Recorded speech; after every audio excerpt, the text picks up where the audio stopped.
Hello friends, இப்போ நம்ம இந்த வீடியோவில் என்ன பார்க்க போகிறோம்னா, நம்ம செப்டம்பர் மந்த் 2018 உடைய ப்ரிலிம்ஸ்க்கு மட்டும் தேவையான கரண்ட் அஃபேர்ஸ் இதில் பார்க்க போகிறோம். ஓகே, டோட்டலாக வந்து நீங்கள் என்ன படிச்சிருந்தாலும் அதில் ஒரு 80 பேஜ் கிட்ட உங்களுக்கு வந்து என்ன ஒவ்வொரு கரண்ட் அஃபேர்ஸ் இருக்கும், 80-90 பேஜ் கிட்ட இருக்கும். அதில் நிறையா வே ஃபார்வர்டு, அதாவது இப்போ மெயின்ஸுக்கு ஏற்றாப்புலலாம் அவங்க நிறையா பாயிண்ட்ஸ்லாம் கொடுத்துருப்பாங்க. ஓகேவா? ஸோ அது எல்லாமே கட் ஷார்ட் பண்ணிவிட்டு உங்களுக்கு வெறும் ப்ரிலிம்ஸுக்கு என்ன தேவை, ப்ரிலிம்ஸுக்கு எப்படி கேட்பான். ஓகேவா? ஸோ அது மட்டும் நான் இதில் எடுத்து கொடுத்துருக்கேன். செப்டம்பர் 2018 ஆல்ரெடி நான் ஆகஸ்ட் 2018 வந்து என்னென்னா உங்களுக்கு அப்லோட் பண்ணியிருக்கேன். வேணும்னா அதை செக் பண்ணி பாருங்கள், உங்களுக்கு அது யூஸ்ஃபுல்லாக இருக்கும். இதோட பிடிஎஃப் உங்களுக்கு வேணும்னா, ஓகே, ஒரு 16 பேஜ் இருக்குது. இந்த பிடிஎஃபில் மேக்ஸிமம் வந்து என்னன்னா உங்களுக்கு எல்லாமே இதில் பாயிண்ட்ஸ் மென்ஷன் ஆகிருக்கும். ஓகேவா? இந்த பிடிஎஃப் உங்களுக்கு வேணும்னா கீழே டிஸ்கிரிப்ஷனில் எங்கள் டெலகிராம் குரூப்புக்கு லிங்க் இருக்குது, அதில் ஜாயின் பண்ணிக்கோங்க. அண்ட் நீங்கள் அந்த டெலகிராம் குரூப்பில் உங்களுக்கு வேறு எதுனா டவுட் இருந்தால் கூட நீங்கள் அதை கேட்கலாம். ஓகேவா? ஸோ இதில் இன்னொரு விஷயம் என்னென்னா, என்னோடய கையெழுத்து வந்து என்னென்னா அந்த அளவுக்கு இருக்காது. ஓகேவா? ஏன்னா நான் வந்து இந்த நோட்ஸும் எடுக்கணும் அண்ட் படிக்கணும், இந்த ப்ரிலிம்ஸ் நான் அட்டன் பண்ண போகிறேன். ஸோ அதனால் வந்து என்னென்னா நீங்கள் வந்து ஓரளவுக்கு பார்த்துக்கோங்க. ஏதாவது புரியலை அப்படின்னா எங்களை குரூப்பில் கேளுங்க, குரூப்பில் காண்டாக்ட் பண்ணுங்கள், உங்களுக்கு நான் அதுக்கு எக்ஸ்ப்ளனேஷன் கொடுக்குறேன். ஓகேவா? இது வந்து என்னென்னா நிறையா, அதாவது என்ன, நான் வாஜிராம் ஒன்று, அதுக்கடுத்து என்னென்னா ஜிஎஸ் ஸ்கோரு. ஓகேவா? ஸோ அதுக்கப்புறம் இன்னும் 2-3 கொஷின் பேப்பரோட இதை எடுத்து, அதாவது மந்த்லி எம்சிக்யூ எடுத்து தான் நான் உங்களுக்கு இதை வந்து கன்சால்டேட் பண்ணி கொடுத்துருக்கேன். ஸோ மேக்ஸிமம் ஃபுல் மந்த் வந்து என்னென்னா இதில் கவர் ஆயிரும். ஓகேவா? இல்லை உங்களுக்கு இதில் இது இல்லைன்னா இதையும் உங்களோட நீங்கள் எது படிக்கிறீங்களோ அதையும் வந்துட்டு கம்பேர் பண்ணி ஒரு தடவை படிச்சுக்கோங்க. ஓகேவா? ஸோ இதை வந்து ஒரு ரிவிஷனுக்கு கூட நீங்கள் இதை யூஸ் பண்ணிக்கோங்க. ஓகே, இப்போ நம்ம இதில் வேறு என்ன, இதில் ஃபஸ்ட்டு நம்ம பார்க்க போகிற நியூஸ் என்னென்னா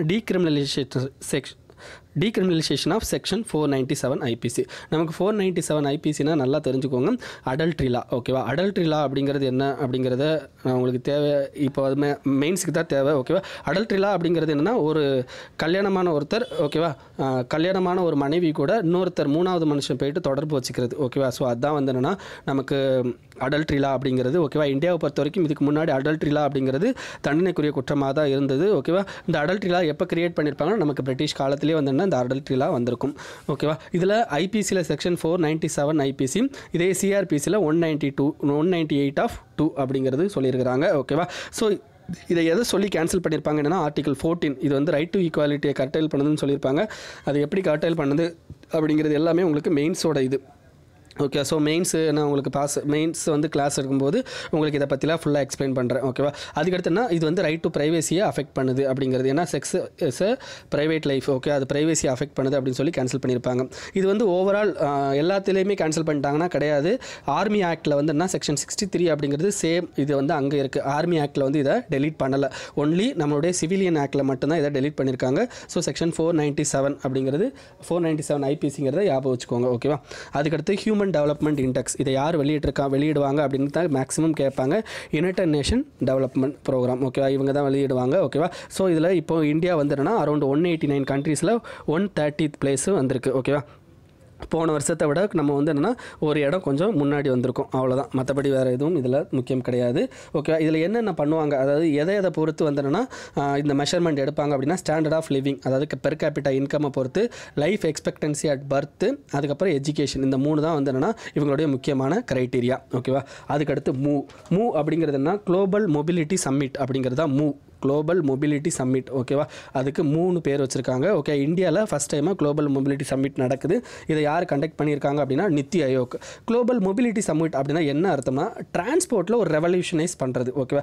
பிகாஸ் நமக்கு இப்போ மேக்ஸிமம் நமக்கு வந்து இப்போ நிறையா வந்துன்னா கிளைமேட் சேஞ்ச் பிரச்சனைகள்னால நிறையா வருது. ஸோ அதனால் நம்மளுடைய இதை வந்து நம்மளுடைய ட்ராவலிங் இதை வந்து என்னென்னா கம்மி பண்ணுறதுக்காண்டி, ட்ராவலிங் அந்த பொல்யூஷனை கம்மி பண்ணுறதுக்காண்டி கொண்டு வந்தது தான் இந்தியா குளோபல் மொபிலிட்டி சம்மிட் அப்படிங்கிறது. ஓகேவா? ஸோ இதை ஞாபகம் வச்சுக்கோங்க.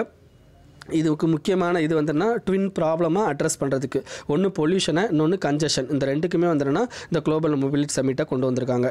Next mobilise your city programme. Mobilise your city programme அப்படிங்கிறது என்னென்னா நம்மளுடைய ஃப்ரான்ஸ் அண்ட் இந்தியா இந்த ரெண்டும் சேர்ந்து கொண்டு வந்தது தான் இது.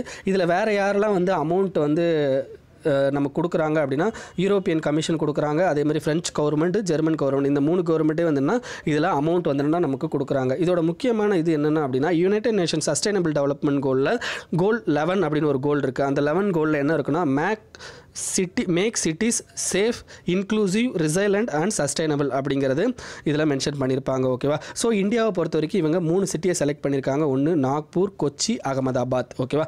ஸோ இந்த மொபிலைஸ் யுவர் சிட்டி ப்ரோக்ராமை எப்போ ஃபஸ்ட் டைமாக வந்து காயின் பண்ணியிருப்பாங்க அப்படின்னா COP21 டிசம்பர் 2015 COP21 நமக்கு பாரிஸ் அக்ரிமெண்ட் UNFCCC நடந்திருக்கும். ஓகேவா?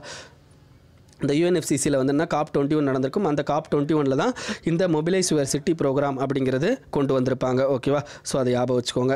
நெக்ஸ்ட் வந்துன்னா SC/ST can claim quota only in home state அப்படின்னு சொல்லியிருக்காங்க. அதாவது சுப்ரீம் கோர்ட் இப்போ வெர்டிக்ட் என்ன கொடுத்துருக்காங்க அப்படின்னா SC/ST அப்படிங்கிறது என்னென்னா யார் SC/STன்னு அதாவது எந்த ஸ்டேட்டில் வந்து அவங்க SC/STன்னு மென்ஷன் ஆயிருக்காங்களோ முதல்ல அந்த ஸ்டேட்டில் மட்டும்தான் அவங்களுக்கு கிளைம் பண்ணிக்க முடியும். அதை தவிர வேறு எங்கே கிளைம் பண்ணிக்கலாம் அப்படின்னா டெல்லியில் போனால் மட்டும் கிளைம் பண்ணிக்கலாம். மற்றபடி எந்த ஸ்டேட்டுக்கு போனாலும் அவங்க SC/ST அப்படிங்கிற ரிசர்வேஷனை கிளைம் பண்ண முடியாது. அன்லெஸ் என்னென்னா இங்கே இருக்கிற ஏதாவது ஒரு கேஸ்ட்டு, தமிழ்நாட்டில் இருக்க ஏதாவது ஒரு கேஸ்ட்டு நமக்கு ஆந்திராலையும் அந்த கேஸ்ட் வந்துடுனா SC/STக்குள்ளே வர்றாங்க அப்படின்னா அங்கே வந்து அது செல்லுபடி ஆகுமே தவிர அங்கே வந்து அந்த SC/ST கேஸ்ட் இல்லை அப்படின்னா அது வந்து செல்லுபடி ஆகாது. ஓகேவா? ஸோ நமக்கு reservation applicable in only home state unless நான் சொன்ன அந்த இதை ஞாபகம் வச்சுக்கோங்க. ஓகேவா? அன்லெஸ் நமக்கு அந்த சேம் கேஸ்ட் வந்து ஆந்திராவில் இருந்து அங்கே அதை SC/STன்னு சொல்லியிருந்தால் அந்த SC/ST அப்படிங்கிறது அங்கே அப்ளை ஆகும். நெக்ஸ்ட் வந்து supreme court verdict on Aadhaar. ஓகேவா? இது முக்கியமாக என்னென்னா நான் உங்களுக்கு இப்போ கொஞ்ச நேரத்தில் உங்களுக்கு இன்னைக்கு கரண்ட் அஃபேர்ஸில் கூட எடுத்தேன். ஆதார் அப்படிங்கிறது வந்து என்னென்னா மணி பில்லாக வந்து என்னென்னா கொண்டு வந்திருக்காங்க. இதை தவிர ஆதாரில் என்னென்ன சேஞ்சஸ்லாம் கொண்டு வந்திருக்காங்க அப்படிங்கிறது ரொம்ப ரொம்ப ரொம்ப ரொம்ப முக்கியம். ஏன்னா ஆதார் இப்போ வெர்டிக்ட் வந்ததுனால அது எல்லாமே ஆக்டாக மாறிடுச்சு. ஓகே, சுப்ரீம் கோர்ட் சொன்னது எல்லாமே ஆக்டாக மாறிடுச்சு. ஸோ அப்போ கண்டிப்பாக அதில் என்னென்ன கொண்டு வந்திருக்காங்க அப்படிங்கிறது தெரியணும். ஓகே, இதில் என்னென்னலாம் கேன்சல் பண்ணியிருக்காங்க டெய்லி இனிமேல் எதுக்கு வந்து ஆதார் தேவையில்லை அப்படின்னா identity and authentication data like என்னென்னா நம்மளுடைய நார்மல் செக்யூரிட்டிக்காண்டி வந்து என்னென்னா ஐடென்டிஃபிகேஷன் ஆத்தென்டிகேஷனுக்காண்டி கேட்பாங்க. ஸோ அதெல்லாம் வந்து கொடுக்கணும் அப்படிங்கிறது அவசியம் இல்லை. அதே மாதிரி வந்து என்னென்னா நீங்கள் வந்து ஏதாவது வந்து இப்போ இனிமேல் பிரச்சனை அப்படின்னா UIDAயை வந்து என்னென்னா நீங்கள் வந்து கேட்கணும் அவசியம் இல்லை. நீங்கள் வந்து டேரெக்டாக என்னுடைய ப்ரைவேசி வந்து என்னென்னா அஃபெக்ட் ஆகுது அப்படின்னு சொல்லிட்டு டேரெக்டாக கோர்ட்டுக்கு போகலாம். இதுக்கு முன்னாடி வந்து என்னென்னா நீங்கள் வந்து உங்களுடைய யாராவது வந்து உங்களுடைய நம்பர் தப்பாக யூஸ் பண்ணிட்டாங்க அப்படின்னு தெரிஞ்சால் நீங்கள் வந்து ஃபஸ்ட்டு UIDAக்கு போகணும். அவங்க தான் வந்து என்னென்னா அதை வந்து ஃபர்தராக ப்ரொசீட் பண்ணுவாங்க. இனிமேல் நீங்கள் டேரெக்டாக வந்துன்னா போய்க்கலாம் அப்படின்னு சொல்லியிருக்காங்க. அதே மாதிரி வந்து என்னென்னா அதாவது இப்போ வந்து ஏதாவது இண்டிவிஜுவல் கம்பெனி அல்லது வந்து வேறு தனியார் கம்பெனி அல்லது கவர்மெண்ட்டு இவங்க யாராவது ப்ரூஃபுக்குன்னு வந்து இதை கேட்டாங்கன்னா அப்படி கொடுக்கணும்னு அவசியம் இல்லை அப்படின்னு சொல்லியிருக்காங்க.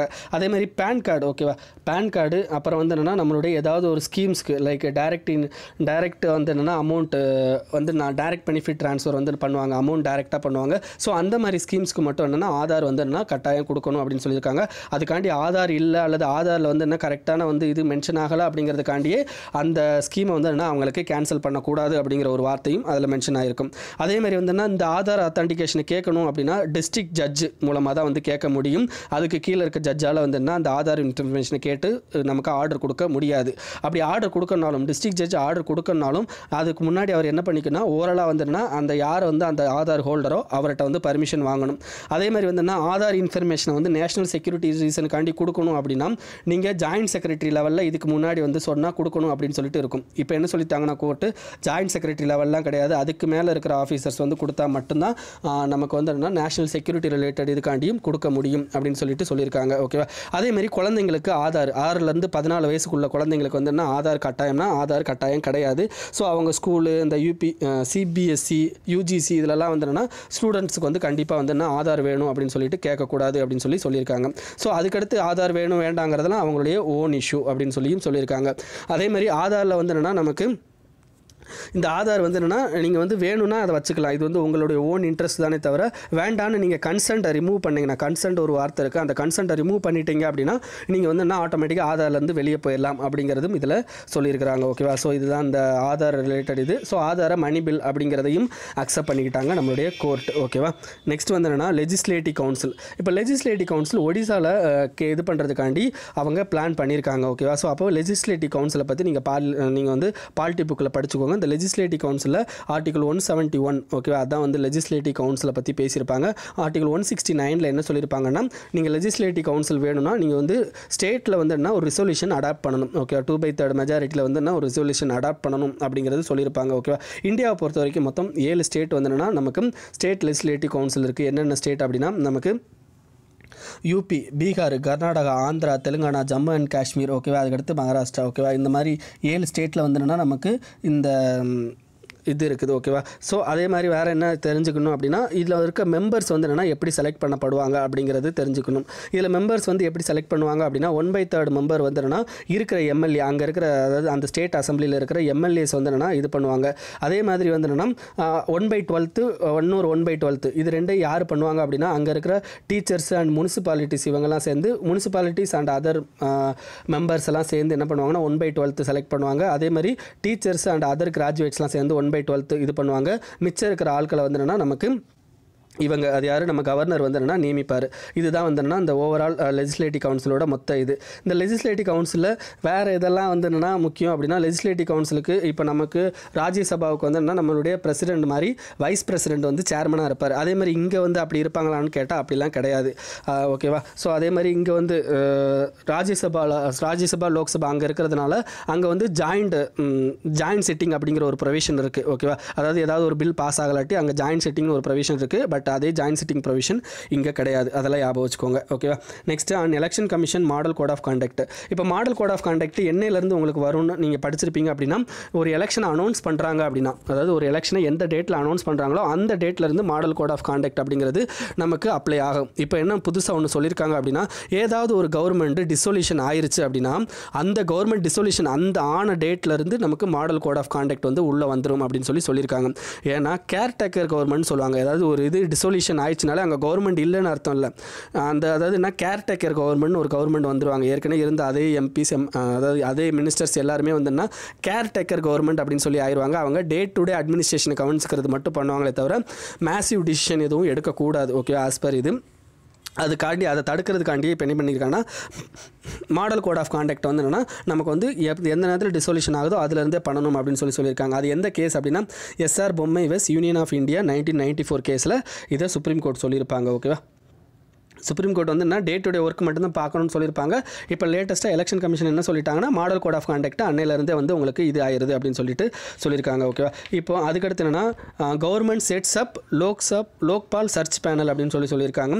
நமக்கு தெரியும் இப்போ லோக்பால் ஆளை நியமிச்சிட்டாங்க. இது செப்டம்பர்னால சர்ச் பேனல் தான் சொல்லியிருக்காங்க. அப்போ ரஞ்சனா பிரகாஷ் தேசாய் கமிட்டி அப்படின்னு ஒரு கமிட்டி போட்டிருப்பாங்க ஓகே. நல்லா ஞாபகம் வச்சுக்கோங்க ரஞ்சனா பிரகாஷ் தேசாய் கமிட்டி. இந்த கமிட்டி எதுக்காண்டினா லோக்பாலில் உள்ள மெம்பர்ஸை வந்து செலக்ட் பண்ணுறதுக்காண்டி ஓகேவா.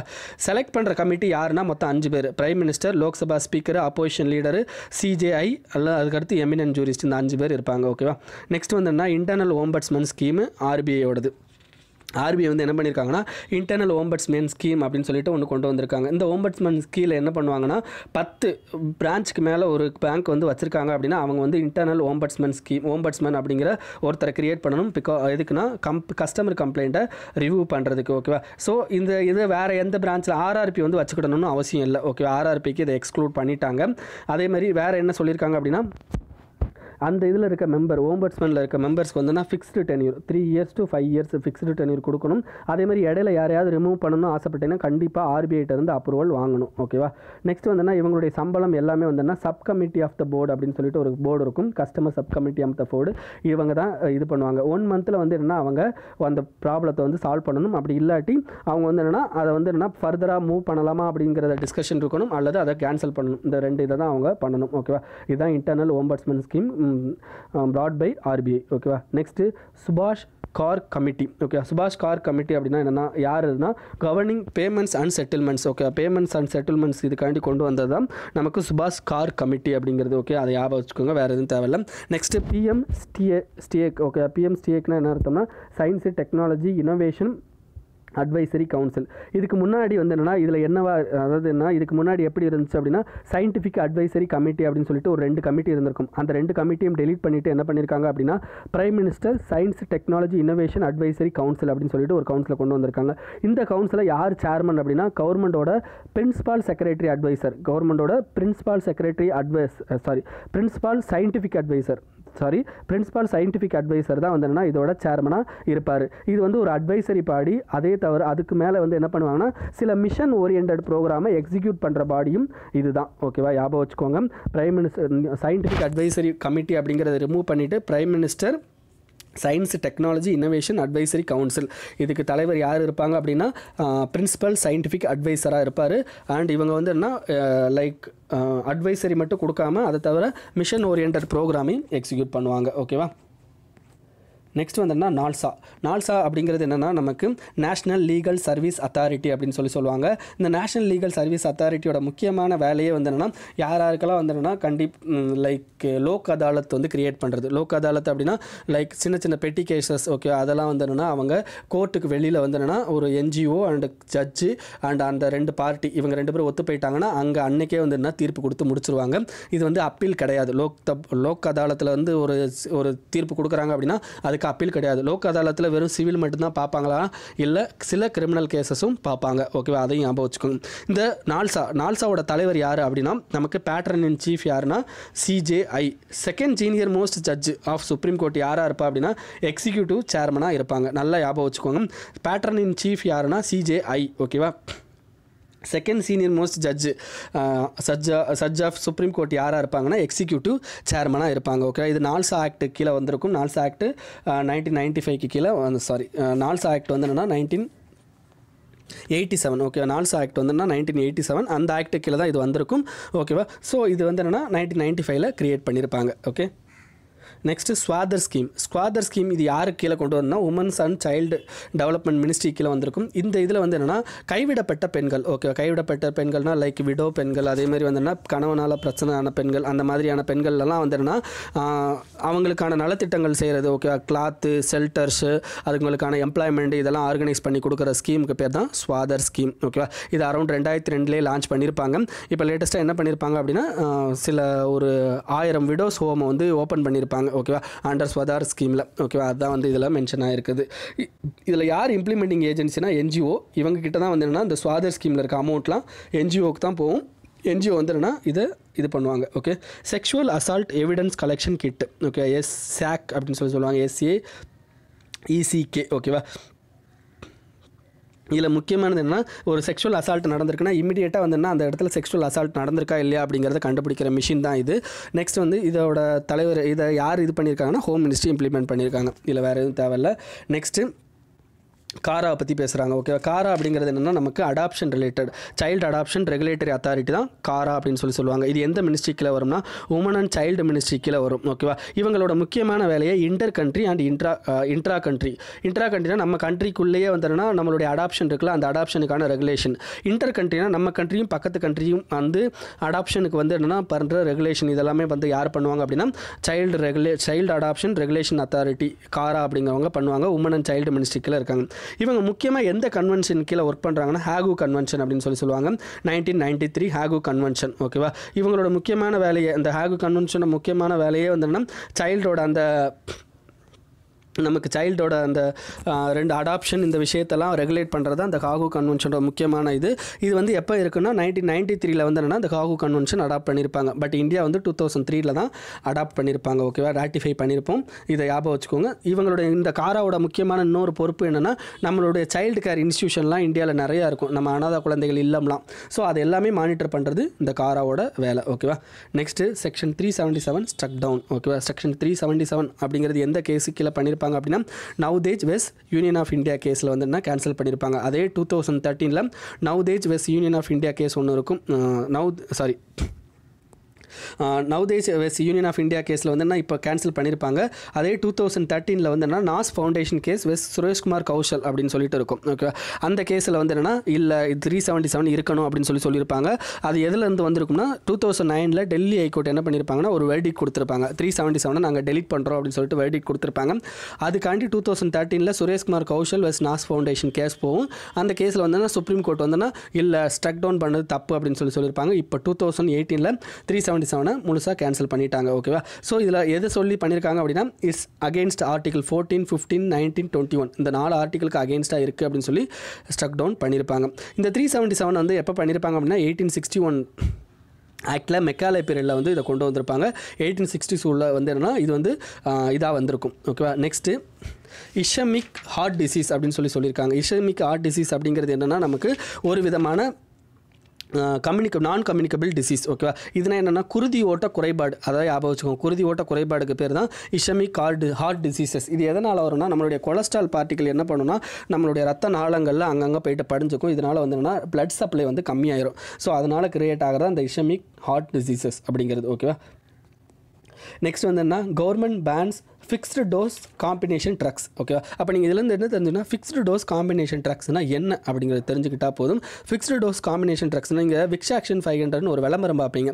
அது வந்து என்னென்னா தலைவலியை போய்க்கிறோம், நமக்கு வந்து ஜலதோஷம் போய்க்கிறோம், காய்ச்சல் இருந்தால் போய்க்கிறோம் அப்படின்னு சொல்லிட்டு 3 இதுக்கும் ஒரே மாத்திரை அப்படின்னு சொல்லி கொடுப்பாங்க. அப்போ என்னன்னா 3 இதுக்குமான தனித்தனியான இன்புட் வேறு. ஓகே, ஒவ்வொரு இதுக்கும் ரா மெட்டீரியல் வேறு. இப்போ மூக்கு நமக்கு வந்து ஜலதோஷம் பிடிச்சிருக்குன்னா அதை நிப்பாட்டுறதுக்கான ஒரு ரா மெட்டீரியல் வேறு, தலைவலி இருக்குன்னா அதை நிப்பாட்டுறதுக்கான ஒரு ரா மெட்டீரியல் வேறு, காய்ச்சல் இருக்குன்னா அதை நிப்பாட்டுறதுக்கான ரா மெட்டீரியல் வேறு. இந்த 3 ரா மெட்டீரியலையும் ஒன்றா தெரிஞ்சு இங்கே ரா மெட்டீரியலுக்கு இங்கே என்ன சொல்லுவாங்கன்னா ஆக்டிவ் ஃபார்மாசூட்டிக்கல் இன்க்ரீடியன்ட்ஸ் அப்படின்னு சொல்லுவாங்க. நீங்கள் மெடிக்கலில் கேட்ட பொறுத்த வரைக்கும் ரா மெட்டீரியலுக்கு என்ன பேர்னா ஆக்டிவ் ஃபார்மாசூட்டிக்கல் இன்க்ரீடியன்ட்ஸ்.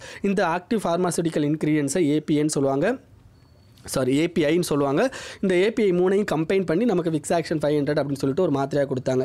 இந்த மாதிரி ஃபிக்ஸ்டு டோஸ் காம்பினேஷன் இனிமேல் பண்ணக்கூடாது அப்படிங்கிறதான் கவர்மெண்ட் வந்து கொடுத்துருக்குது. அப்போ what is fixed dose combination, drug combination அப்படிங்கிறது தெரிஞ்சுக்கோங்க. Next draft rules for e-pharmacies. இப்போ இ-ஃபார்மசிஸ்னால் நமக்கு இப்போ லேட்டஸ்ட்டாக ஹைகோர்ட் கூட வந்துன்னா நம்மளுடைய தமிழ்நாடு ஹைகோர்ட், சென்னை ஹைகோர்ட் என்ன பண்ணாங்க அப்படின்னா இ-ஃபார்மசிஸை கொஞ்சம் தடை பண்ணாங்க, அப்புறம் அதை கொஞ்சம் ஸ்டாப் பண்ணி வச்சுருக்காங்க. இந்த இதாக பண்ணிக்கிட்டு இருந்தாங்க. ஸோ அதனால் இ-ஃபார்மசியோட டிராஃப்ட் ரூல்ஸை வந்து தெரிஞ்சுக்கோங்க. இ-ஃபார்மசியை யார் ரெகுலேட் பண்ணுவா அப்படின்னா central drugs standard control organisation. Okay, இவங்க தான் ரெகுலேட் பண்ணுவாங்க. இவங்க என்ன ரெகுலேஷன் கொடுத்துருக்காங்க அப்படின்னா நீங்கள் வந்து இ-ஃபார்மசி கண்டிப்பாக வந்து இந்தியாவில் செயல்படணும் அப்படின்னா ஏதாவது ஒரு ஸ்டேட்டில் வந்து என்னென்னா நீங்கள் லைசன்ஸ் வாங்கியிருக்கணும். அதே மாதிரி வந்துன்னா நீங்கள் வந்து ஒரு மெடிக்கல் சப்ளை பண்ணுறீங்க அப்படின்னா கண்டிப்பாக அதுக்கான ப்ரிஸ்கிரிப்ஷன் அந்த இதில் வந்து என்னென்னா அவங்க அப்லோட் பண்ணியிருக்கணும், பிடிஎஃப் ஃபார்மேட்டோ இல்லை அது எந்த ஃபார்மேட்டோ. அதே மாதிரி வந்துன்னா இந்த போதைப் பொருள் ரிலேட்டட் எந்த இதையும் வந்துன்னா நீங்கள் டெலிவரி பண்ணக்கூடாது. ஓகேவா, எந்த இ-ஃபார்மசியும் தன்னோட விளம்பரத்தை வந்துன்னா டெலிவிஷன்லேயோ அட்வைசர்லையோ எந்த விதமான அட்வர்டைஸ்மெண்ட்டும் அவங்க பண்ணக்கூடாது. அதே மாதிரி வந்துன்னா கன்சூமர் ப்ரொடக்ஷன் ஆக்ட் ஆஃப் 1986 கீழே உங்களுக்கு ஏதாவது பிரச்சனை அப்படின்னா நீங்கள் கண்டிப்பாக கம்ப்ளைண்ட் பண்ணலாம். And delivery of the drugs வந்துன்னா ஸ்பெசிஃபிக் டைமில் கொண்டு போய் சேர்க்கணும், அது ரொம்ப முக்கியம். 2 இயர்ஸ்க்கு ஒரு தடவை ரெகுலராக இன்ஸ்பெக்ஷன் வந்து என்னென்னா லைசன்சிங் அத்தாரிட்டி வந்துக்கிட்டே இருப்பாங்க. இதுதான் டிராஃப்ட் ரூல்ஸ் ஃபார் இ-ஃபார்மசிஸ். ஓகேவா, ஸோ ஞாபகம் வச்சுக்கோங்க. நெக்ஸ்ட் வந்து என்னென்னா இது வந்து என்னென்னா ஆர்னித்தின் டீகார்பாக்சிலேஸ். ஓகேவா, ஆர்னித்தின் டீகார்பாக்சிலேஸ். ஓகேவா, இது என்ன அப்படின்னா நியூ ஜெனட்டிக் டிஸார்டர், அதுக்கு பேர் தான் வந்து என்னன்னா ஆர்னித்தின் டீகார்பாக்சிலேஸ் அப்படிங்கிறது. ஓகேவா, இதில் வந்து என்ன பண்ணியிருப்பாங்க அப்படின்னா இதுக்கு முன்னாடி வந்துன்னா இந்த ஜீன் வந்து எதில் இருந்திருக்கும் அப்படின்னா ஒன்லி விலங்குகளில் மட்டும்தான் இருந்திருக்கும். ஓகேவா, இப்போ அது வந்து என்ன புதுசாக மனிதர்களுக்கும் அப்படியே பரவ ஆரம்பிச்சிருக்கு அப்படிங்கிறது தான் இதை கொண்டு வராங்க. ஸோ மனிதனுக்கு வந்த அந்த ஜீன் மியூட்டேஷன் பேர் தான் ஆர்னித்தின் டீகார்பாக்சிலேஸ் 1 அப்படிங்கிறது. ஓகேவா, ஸோ இதில் என்ன ஆகும் அப்படின்னா large birth. Okay, birth wait வந்துன்னா கொஞ்சம் அதிகமாக இருக்கும். ஓகே, நெக்ஸ்ட் வந்துன்னா ஹெட்டோட சைஸ் வந்து என்லார்ஜ் ஆகிருக்கும். நெக்ஸ்ட் வந்துன்னா ஹேர்லெஸ் வந்து என்னன்னா அதிகமாக இருக்கும். ஸோ இதுதான் வந்துன்னா இவங்க சொல்லியிருக்க இந்த ஜெனட்டிக் டிஸார்டர் அப்படிங்கிறது. ஓகேவா, ஆர்னித்தின் டீகார்பாக்சிலேஸ் 1. ஓகேவா, நெக்ஸ்ட் வந்து என்னென்னா ஹெப்படைட்டிஸ் இ வைரஸ். ஹெப்படைட்டிஸ் அப்படின்னால என்னென்னா நமக்கு லிவரில் பிரச்சனை கொடுக்கக்கூடிய வைரஸ் தான் ஹெப்படைட்டிஸ் இ வைரஸ் அப்படின்னு சொல்லுவாங்க. ஹெப்படைட்டிஸ் வைரஸ் அப்படின்னு சொல்லுவாங்க. இந்த ஹெப்படைட்டிஸ் வைரஸ் அப்படிங்கிறது ஒரு small virus, RNA standard virus அப்படின்னு சொல்லுவாங்க. ஓகேவா, இதில் முக்கியமானது என்னென்னா இந்த ஹெப்படைட்டிஸ் இ வைரஸ் இதுக்கு முன்னாடி ஹியூமனுக்கு வந்திருக்கா அப்படின்னா ஹியூமனுக்கு வந்ததில்லை. ஓகேவா, இப்போ ஹெப்படைட்டிஸ் இ வைரஸில் மொத்தம் 4 டைப் இருக்குது. சின்ன டைப் 1 and 2, 3 and 4. 1 and 2 ஹியூமனுக்கு டைரெக்டாக போகும். 3 and 4 வந்து பரவாது. அதே மாதிரி வந்து 3 and 4 வந்து நோயை வந்து அனிமல்ஸில் கிரியேட் பண்ணுவாங்கன்னா நோயை வந்து அனிமல்ஸில் கிரியேட் பண்ணாது. ஜஸ்ட் வந்து வைரஸ் சர்க்குலேட் ஆகிட்டே தான் இருக்குமே தவிர அனிமல்ஸில் எந்தவித நோயையும் கிரியேட் பண்ணாது. பட் என்னன்னா அது மேபி சில நேரங்களில் வந்து என்னன்னா மனுஷனை இன்ஃபெக்ட் பண்ணும். அவங்க யாருன்னா க்ளோஸ் காண்டாக்ட் வித் அந்த பிக்கோ அந்த எந்த இதோட இது பண்ணுறாங்களோ அதனால் வந்து என்ன வர்றதுக்கான வாய்ப்பு இருக்குது. ஓகேவா, இதில் என்ன பிரச்சனை, இது முக்கியமாக எது வழியாக நமக்குள்ளே வரும்னா நம்மளுடைய இன்டெஸ்டைன் மூலம் அந்த குடல் மூலமாக தான் நமக்கு வந்து என்னென்னா நம்ம உடம்புக்குள்ளே வரும் இந்த ஹெப்படைட்டிஸ் இ வைரஸ். ஸோ இது வந்து என்ன அக்யூட் லிவர் ஃபெயிலியர் வந்து நமக்கு டெவலப் ஆகிறதுக்கு வாய்ப்பு இருக்குது. வேர்ல்டில் ஃபஸ்ட் எவர் எங்கே இது பண்ணியிருக்காங்க அப்படின்னா ஹாங்காங்கில் வந்து ஃபஸ்ட் எவர் கண்டுபிடிச்சிருக்காங்க. ஓகேவா, இதை வந்து ஒரு ரேட் வைரஸ்னு சொல்லுவாங்க, ரேட் ஹெப்படைட்டிஸ் வைரஸ்னு சொல்லுவாங்க, ரேட். ஓகே, ஹெப்படைட்டிஸ் இ வைரஸ் ஹாங்காங்கில் டிடெக்ட் பண்ணியிருக்காங்க. ஓகேவா, நெக்ஸ்ட் வந்துன்னா நிக்சை 2.0. ஓகேவா, நிக்சை 2.0 அப்படிங்கிறது என்னென்னா ரிலேட்டட் டு நமக்கு ஆர்என்டிசிபி. ஆர்என்டிசிபி அப்படின்னா revised national tuberculosis control programme அப்படின்னா revised national tuberculosis control programme இதுதான் ஆர்என்டிசிபி அப்படின்னு சொல்லுவாங்க. இதை எதுக்கு கொண்டு வந்திருப்பாங்கன்னா இந்தியாவில் 1997 டாட்ஸ் அப்படிங்கிற உங்களுக்கு இப்போ காச நோயினாலே டாட் அப்படிங்கிற ஒரு மாத்திரை கொடுப்பாங்க அப்படிங்கிறதெல்லாம் கேள்விப்பட்டிருப்பீங்க. அப்படின்னா என்ன directly observed treatment short course அப்படிங்கிறது தான் டாட்ஸ் அப்படிங்கிறது. ஓகேவா, இதை வந்து யார் ப்ரெஸ்கிரைப் பண்ணிப்பாருன்னா WHO ப்ரெஸ்கிரைப் பண்ணியிருப்பாங்க.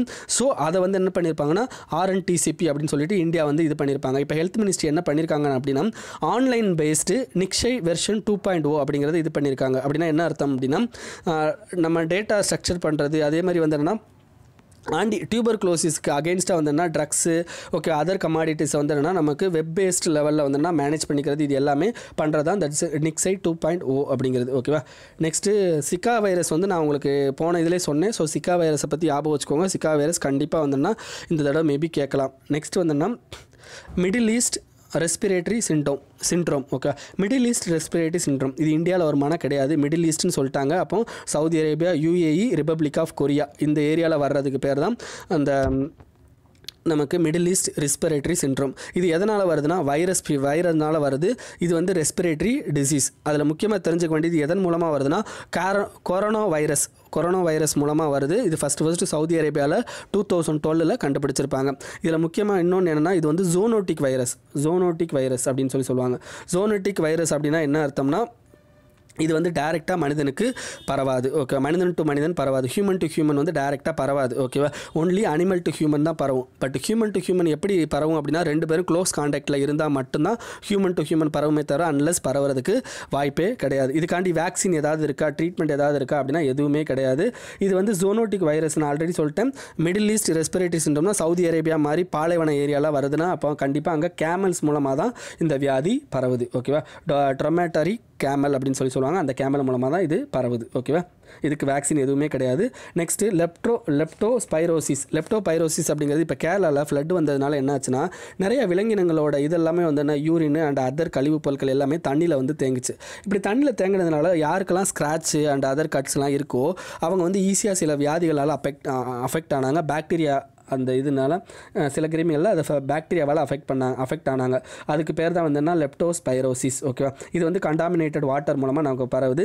இது வந்து வேர்ல்டில் எல்லா இடத்துலையுமே இருக்குது. மோஸ்ட்லி டிராபிக்கல் சப்ட்ராபிக்கலில் வந்து என்ன இது அதிகமாக இருக்குது. இது வந்து ஆன்டிபயோட்டிக்ஸ் வச்சு நம்ம ட்ரீட்மெண்ட் பண்ணிக்கலாம். ஓகேவா.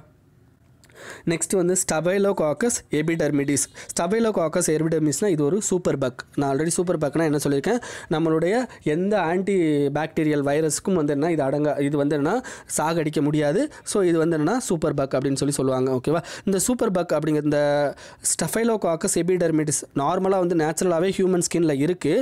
பட் இருந்தாலும் வந்து என்னென்னா அது வந்து எப்போ வந்து நம்மளை அதிகமாக பாதிக்கும் அப்படின்னா நம்ம ஏதாவது ஒரு செயற்கைக்கால் பொறுத்துறது, இந்த செயற்கையான மிஷின்ஸ் பொறுத்துறது, இந்த மாதிரி ஏதாவது பண்ணியிருந்தனா தான் அது நம்மளை வந்து தாக்கும். ஓகேவா, ஸோ இந்த ஸ்டஃபைலோகாக்கஸ் எபிடெர்மிஸ் வந்து என்ன நம்ம உடம்புல இருக்கிற ஒரு சூப்பர் பக் தான். ஓகேவா. நெக்ஸ்ட் வந்துன்னா லெப்ரஸியில் நீங்கள் தெரிஞ்சுக்க வேண்டியது லெப்ரல்லே அப்படிங்கிற ஒரு பாக்டீரியா மூலமாக பரவக்கூடியது. ஓகேவா, ஸோ இந்த லெப்ரஸி வந்தாலே நம்மளை நிறைய பேர் வந்து அந்த லெப்ரஸி வந்தவங்கள ஐசோலேட் பண்ணி வச்சுட்டு அவங்கள வந்து என்ன நிறைய டிஸ்கிரிமினேட் பண்ணுறதும் இருக்குது. அண்ட் இதுக்கு முன்னாடியுமே நம்மளுடைய ஃபேமிலியால் ஒரு இது இருந்துச்சு. லெப்ரஸி யாருக்கு இருக்கோ அவங்களுடைய மனைவி வந்து அந்த கணவனை வந்து என்ன நீங்கள் வந்து டிவோர்ஸ் பண்ணிக்கலாம், அதை ஒரு காரணமாக காட்டி. பட் இப்போ சுப்ரீம் கோர்ட் என்ன சொல்லிட்டாங்க அப்படின்னா இந்த நேஷனல் லெப்ரஸி எராடிகேஷன் ப்ரோக்ராம் மூலமாக நம்ம வந்து இதை வந்து முழுமையாக லெப்ரஸியை வந்து குணப்படுத்த முடியும். ஸோ அதனால் வந்து என்னென்னா லெப்ரஸி அப்படிங்கிறது இனிமேல் வந்துன்னா நீங்கள் யார் லெப்ரஸியை வச்சு அதை வந்து விவாகரத்து வந்து இனிமேல் வாங்க முடியாது அப்படின்னு சொல்லியிருப்பாங்க. ஓகேவா. நெக்ஸ்ட் வந்து என்ன #லூ ரிவ்யூ கேம்பெயின். ஓகேவா, #லூ ரிவ்யூ கேம்பெயின் இது யார் பண்ணுறாங்க அப்படின்னா ministry of housing urban affairs. நல்லா ஞாபகம் வச்சுக்கோங்க, ministry of housing urban affairs. எதுக்காண்டி அப்படின்னா ஸ்வச் பாரத் மிஷன் அர்பனில். ஓகேவா, இது யார் கூட சேர்ந்து பண்ணுறாங்க அப்படின்னா கூகுள் கூட சேர்ந்து பண்ணுறாங்க. இதோட அப்ஜெக்டிவ் ஆஃப் த ப்ரோக்ராம் என்ன அப்படின்னா இந்த நம்மளுடைய பப்ளிக் டாய்லெட்ஸ்லாம் இருக்குல்ல, நம்மளுடைய பப்ளிக் டாய்லெட்ஸை வந்துன்னா ஈஸியாக லொக்கேட் பண்ணுறது. ஓகேவா, அதே மாதிரி வந்துன்னா டாய்லெட் யூசேஜ் அவேர்னஸ் கிரியேட் பண்ணுறது. இதுதான் வந்துன்னா #லூ ரிவ்யூ காம்பெயின். இது கூகுளும் நம்மளுடைய அர்பன் அஃபேர்ஸ் மினிஸ்ட்ரியும் பண்ணுறாங்க. ஓகேவா, இது வந்து என்னன்னா இதில் முக்கியமானது என்னென்னா நீங்கள் வந்து ஏதாவது ப்ராப்ளம்னாலும் நீங்கள் வந்து என்ன அதை # போட்டு அதை வந்து அவங்களுக்கு தெரியப்படுத்தலாம். ஓகேவா, அதை இதில் சொல்லியிருக்காங்க. நெக்ஸ்ட் வந்து என்னென்னா Atal ranking of institution and innovation achievement ARIIA. ஓகேவா, நெக்ஸ்ட் வந்து என்ன NIRFனா national institutional ranking framework. இந்த 2 மாதிரியான ஃப்ரேம் ஒர்க் இருக்குது. அதாவது என்ன ஹையர் எஜுகேஷன் இன்ஸ்டிடியூஷனை வந்து ரேங்கிங் கொடுக்குறதுல இந்த ரெண்டுமே இருக்குது, ஞாபகம் வச்சுக்கோங்க. ஹையர் எஜுகேஷன் இன்ஸ்டிடியூஷனில் நமக்கு ரேங்கிங் கொடுக்குறதுக்கு ரெண்டு வகையான இது இருக்குது. நெக்ஸ்ட் ஒன்று வந்து என்ன ARIIA, இன்னொன்று வந்து என்ன NIRF. இதுக்கு ரெண்டுக்கும் உள்ள பேசிக் வித்தியாசம் என்ன அப்படிங்கிறது, ARIIA என்ன பண்ணுவாங்கன்னா இனோவேஷனை பொறுத்து ரேங்கிங் கொடுப்பாங்க ஹையர் எஜுகேஷனுக்கு. இது NIRFங்கிறது ரிசர்ச்சை பொறுத்து வந்து என்ன பண்ணுவாங்கன்னா ஹையர் எஜுகேஷனுக்கு ரேங்கிங் கொடுப்பாங்க. இது ரெண்டையுமே பண்ணுறது HRD மினிஸ்ட்ரி. ஓகேவா. நெக்ஸ்ட் வந்து என்ன programme for international student assessment. ஓகேவா. இந்த programme for international student assessment இது யார் பண்ணுவாங்க அப்படின்னா OECD பண்ணுறாங்க. 2000 வருஷத்தில், அதாவது 2000லேருந்து இந்த இதை பண்ணிக்கிட்டு இருக்காங்க. ஓகேவா. இதுக்கான முக்கியமான க்ரைட்டீரியா வந்து என்னென்னா ஒரு பையன் ஒருத்தர் கலந்துக்கணும் அப்படின்னா அவங்க 15 வருஷம் அந்த 15 வயசை எட்டினவங்களாக இருக்கணும். ஓகேவா. நெக்ஸ்ட் வந்து என்ன 6 வருஷம் ஃபார்மலாக அவங்க ஸ்கூல் படிச்சிருக்கணும். இதில் எதை செக் பண்ணுவாங்க அப்படின்னா science, maths, reading competition. Okay, அந்த மூணுமே நடக்கும். நெக்ஸ்ட் வந்துன்னா இந்தியா வந்து அரௌண்ட் 2009 தான் இது வரைக்கும் கலந்துக்கிட்டாங்க. அதுக்கடுத்து 10 வருஷம் கழிச்சு இப்போ தான் வந்து கலந்துக்க போகிறாங்க 2019. ஓகேவா. இதை தான் இதில் சொல்லியிருக்குது. Next MHR innovation cell, MHRD அப்படிங்கிறது ministry of human resource development தான் MHRD அப்படின்னு சொல்லுவாங்க. இன்னோவேஷன் செல் அப்படின்னு ஒரு செல்லை கிரியேட் பண்ணியிருக்காங்க. அந்த இன்னோவேஷன் செல் எங்கே கிரியேட் பண்ணியிருக்காங்கன்னா அப்படின்னா AICTEனா all India council for technical education ப்ரீமைசஸ்குள்ளே கிரியேட் பண்ணியிருக்காங்க. ஓகேவா. இது எதுக்காண்டி அப்படின்னா நமக்கு இனோவேஷன் செல் அப்படின்னு சொல்லிட்டோம். ஓகேவா. இனோவேஷன் செல்லுங்கிறது ரிலேட்டட் டு இனோவேஷன். இதோட தலைவர் யாராக இருப்பாங்க அப்படின்னா ஹெட்டட் பை எ சயின்டிஸ்ட். ஓகேவா. ஸோ இது வந்து நெட்வொர்க் ஆஃப் இனோவேஷன் கிளப்ஸ் அப்படின்னு சொல்லுவாங்க இதை. ஓகேவா. ஹையர் எஜுகேஷன் இன்ஸ்டிடியூஷனில் வந்துன்னா நமக்கு இனோவேஷனை ப்ரொமோட் பண்ணுறதுக்காண்டி கொண்டு வந்ததான் இந்த MHRD இன்னோவேஷன் செல், MIC அப்படின்னு சொல்லுவாங்க. நெக்ஸ்ட் வந்து என்னென்னா 2+2 டைலாக். ஓகேவா.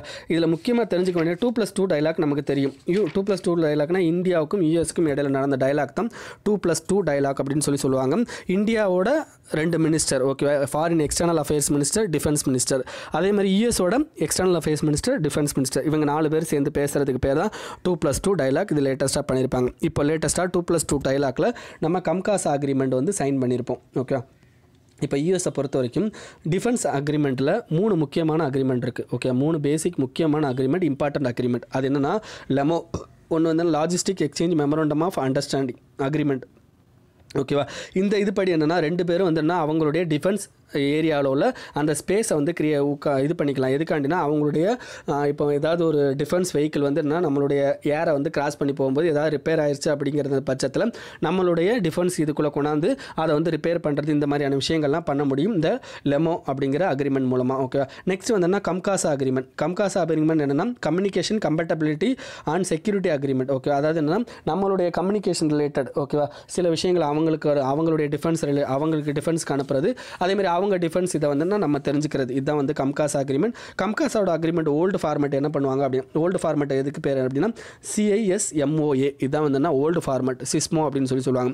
Communication interoperability and security memorandum agreement. Okay. அதோட நியூ இயர் வெர்ஷன் தான் கம்காசா அக்ரிமெண்ட். ஓகேவா. இது ரெண்டுலையும் இப்போதைக்கு இந்தியா சைன் பண்ணிருச்சு. 3வது அக்ரிமெண்ட் என்ன basic exchange and cooperation agreement for geospatial agreement. இது வந்து இன்னும் சைன் பண்ணலை. ஓகேவா. இது வந்து ஜியோஸ்பேஷியல் ரிலேட்டட், அது சைன் பண்ணலை. ஓகே. இதை பற்றி எக்ஸ்ட்ரா தெரியும்னா நீங்கள் வந்து ஆன்லைனில் தெரிஞ்சுக்கோங்க. ஓகேவா. நெக்ஸ்ட் வந்துன்னா குளோபல் கவுண்டர் டெரரிசம் ஃபோரம். இதை யார் கிரியேட் பண்ணுவாங்க அப்படின்னா யூஎஸும் மொராக்கோவும் சேர்ந்து கிரியேட் பண்ணுவாங்க. ஓகேவா. ஸோ நமக்கு கவுண்டர் டெரரிசம் ஃபோரம் அப்படிங்கிறது ஆல்ரெடி இருக்கும். ஓகேவா. ஸோ அதை வந்து யார் மொராக்கோ தான் வந்து இது பண்ணிக்கிட்டு இருப்பாங்க. ஸோ அதில் இதையும் வந்து என்னென்னா சேர்ந்து பண்ணுறாங்க. ஓகே. இதை ஞாபகம் வச்சுக்கோங்க. நெக்ஸ்ட் வந்து என்னென்னா 4 more nuclear facilities under IAEA. ஓகேவா. IAEA அப்படிங்கிறது என்ன அப்படின்னா நமக்கு இவங்க தான் வந்து என்னன்னா நியூக்ளியர் ப்ரோக்ராம், இப்போ வேர்ல்டில் இருக்கிற முக்கியமான நியூக்ளியர் ப்ரோக்ராமை எல்லாத்தையுமே வந்து செக் பண்ணுறவங்க இவங்க தான். ஓகே. ஸோ இந்த IAEA முக்கியமானது என்னென்னா இன்டர்நேஷ்னல் அட்டாமிக் எனர்ஜி ஏஜென்சி. ஓகேவா. இதுதான் IAEAவோட முக்கியமான இது யுனைடெட் நேஷனுக்கு கீழே வரக்கூடியதா அப்படின்னு கேட்டால் இது யுனைடெட் நேஷனுக்குள்ளே வராது. பட் யுனைடெட் நேஷனோட general assembly and united nation security council, இந்த ரெண்டுலையுமே யார் ரிப்போர்ட் பண்ணுவாங்க அப்படின்னா IAEA international atomic energy agency இவங்க வந்து ரிப்போர்ட் பண்ணுவாங்க. இவங்களுடைய ஹெட் குவார்ட்டர்ஸ் எங்கே இருக்குது அப்படின்னா வியன்னா, ஆஸ்திரேலியாவில் இருக்குது. இதோட முக்கியமான வேலையே நான் ப்ராலிஃபரேஷன் ட்ரீட்டி அப்படின்னு ஒரு ட்ரீட்டி இருக்கும். அந்த ட்ரீட்டி படி வந்துடுன்னா யார் வந்துடுன்னா அவங்களுடைய இதை வந்து வேற ஒருத்தருக்கு செல் பண்ணக்கூடாது, நியூக்ளியர் ரிலேட்டட் இதை செல் பண்ணக்கூடாது. அண்ட் அவங்களுடைய நியூக்ளியர் ப்ரோக்ராம் லைக் நமக்கு நியூக்ளியர் பவர் ஜென்ரேஷன் அப்படிங்கிறதெல்லாம் இருக்குது. அதை வந்து ஒழுங்கான முறையில் பவர் ஜென்ரேஷனுக்கு மட்டும், அதாவது பாசிட்டிவ் இதுக்கு மட்டும்தான் யூஸ் பண்ணணும் அப்படிங்கிறதெல்லாம் இருக்குது. ஸோ யார் எந்தெந்த கண்ட்ரிலாம் வந்து NPTயில் சைன் பண்ணியிருக்காங்களோ அந்த கண்ட்ரியெல்லாம் போய் செக் பண்ணுவாங்க இவங்க அந்த நியூக்ளியர் ஃபெசிலிட்டிஸ். ஓகே, அது இவங்களுடைய முக்கியமான வேலை. IAEA. ஓகேவா. Next IMO. அப்படிங்கிறது என்னென்னா இன்டர்நேஷ்னல் மேரிடைம் ஆர்கனைசேஷன் அப்படிங்கிறது. ஓகேவா.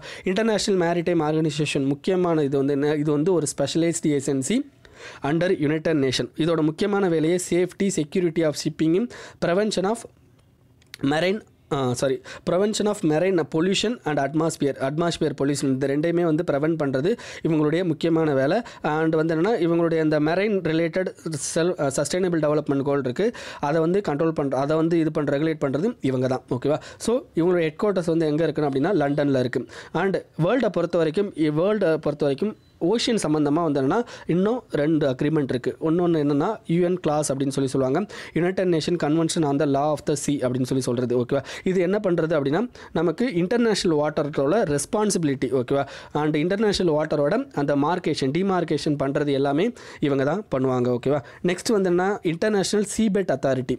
இவங்க யார் அப்படின்னா இன்டர்நேஷ்னல் வாட்டர்னால் அதர் தென் டெரிட்டரியல் வாட்டருக்கு, அதுக்கு அதை எக்ஸ்க்ளூசிவ் எக்கனாமிக் ஜோனுக்கு அதுக்கு அடுத்து இருக்கிற இன்டர்நேஷ்னல் வாட்டர்ஸில் உள்ள அந்த ரிசோர்ஸை வந்து எப்படி கையாடுறது, யாரெல்லாம் யூஸ் பண்ணுறது, அதுக்கான ரூல்ஸ் அண்ட் ரெகுலேஷன் கொண்டு வரது இன்டர்நேஷ்னல் சீபெட் அத்தாரிட்டி. ஓகேவா.